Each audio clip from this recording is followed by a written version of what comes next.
Questions are being raised as to whether South Korea and the U.S. will be able to carry out their joint military exercises this year, marred by concerns over the pandemic and the possible response from the North. Kim Ji-yeon reports on the likely outcome if the exercise in March is to go as planned.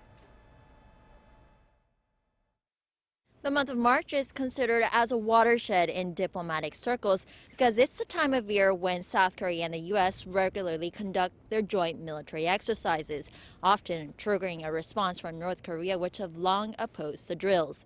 The tone set by North Korea this time could serve as a barometer for the new Biden administration and how it'll deal with the denuclearization issue. In an effort to try to alleviate tensions on the peninsula, some experts believe the South Korean government will somehow persuade the U.S. to not carry out the upcoming exercises. This relies on hopes that the North will positively respond to Seoul's offer that the two Koreas can discuss whether to postpone or cancel the joint exercises via an inter-Korean joint committee mentioned by President Moon Jae-in last month. But about a month has passed since that suggestion, and the North is yet to respond.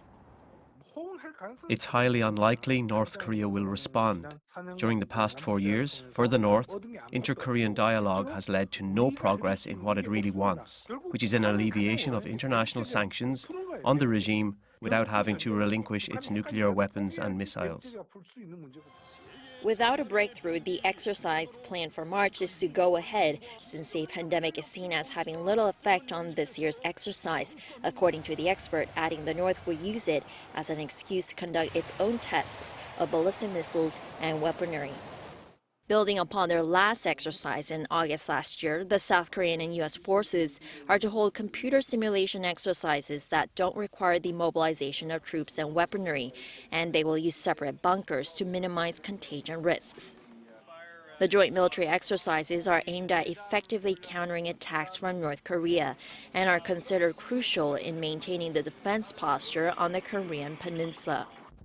They're also seen as vital in the assessment of the South Korean military's full operational capability, a prerequisite for the conditions-based envisioned transfer of wartime operational control from Washington to Seoul.